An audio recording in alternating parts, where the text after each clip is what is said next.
terkait dengan musibah di lokasi peledakan munisi Afkir yang mengakibatkan beberapa orang meninggal dunia, bisa saya sampaikan beberapa hal sebagai berikut.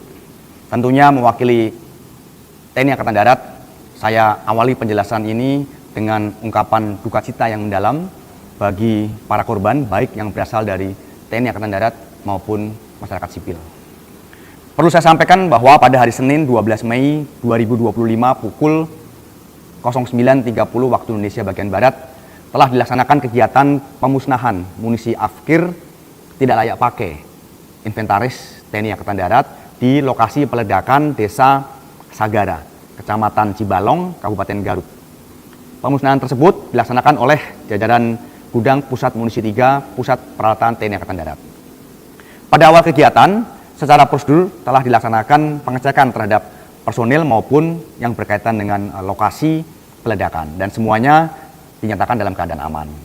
Selanjutnya, tim penyusun amunisi melakukan persiapan pemusnahan di dalam 2 lubang sumur yang disiapkan. Setelah seluruh tim pengamanan masuk ke pos masing-masing untuk melaksanakan pengamanan dan setelah dinyatakan aman, kemudian dilakukan peledakan di 2 sumur yang ditempati oleh munisi Afkir tersebut untuk dihancurkan. Dan peledakan di 2 sumur ini berjalan dengan sempurna dalam kondisi aman. Sedangkan di luar 2 sumur ini disiapkan 1 lubang yang peruntukannya adalah untuk menghancurkan detonator yang selesai digunakan dalam penghancuran 2 sumur sebelumnya, termasuk sisa detonator yang ada berkaitan dengan munisi Afkir tersebut. Saat tim penyusun munisi menyusun detonator di dalam lubang tersebut, secara tiba-tiba terjadi ledakan dari dalam lubang yang mengakibatkan 13 orang meninggal dunia. Adapun data yang meninggal dunia adalah 4 orang dari anggota TNI Angkatan Darat, yaitu Kepala Gudang Pusat Munisi 3 Pusat Peralatan TNI Angkatan Darat, Kolonel Korps Peralatan Antonius Hermawan, Kepala Seksi Administrasi Pergudangan Gudang Pusat Munisi 3 Pusat Peralatan Angkatan Darat, Mayor Korps Peralatan Anda Rohanda, dan 2 orang anggota Gudang Pusat Munisi 3 Pusat Peralatan TNI Angkatan Darat, yaitu Kopda Eri Priambodo dan Pratu Aprio Seriawan.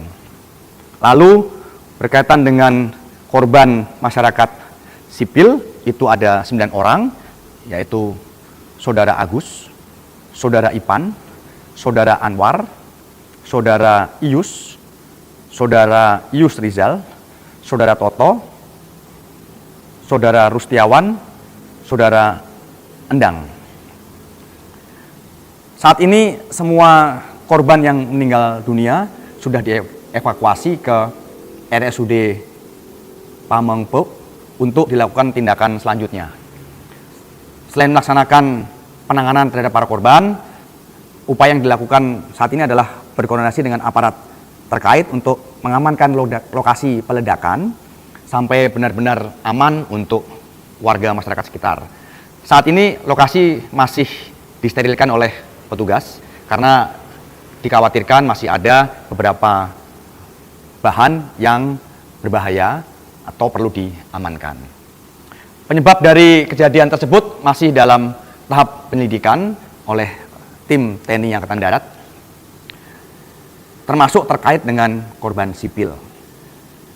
Karena perlu kami sampaikan juga pada kesempatan ini bahwa lahan yang digunakan untuk penghancuran munisi Afkir tersebut adalah lahan milik BKSDA Kabupaten Garut yang sudah rutin digunakan untuk memusnahkan munisi Afkir dan lokasinya jauh dari pemukiman warga.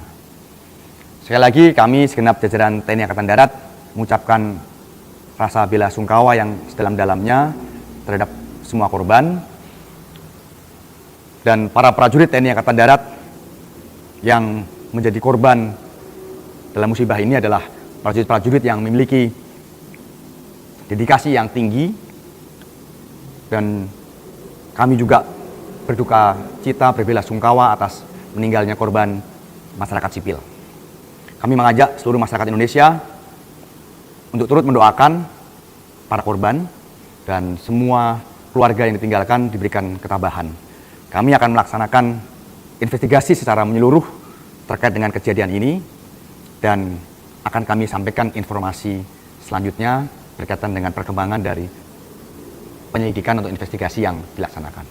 Sudah mendengarkan penjelasan dari salah satu jenderal mengenai sebuah atau yang telah terjadinya musibah di Indonesia, telah terjadinya ledakan bom, pemusnahan bom yang sudah kedaruratan. Dan dengan demikian dan ada sekitar 13 orang korban telah mengenai bom tersebut sehingga menewaskan.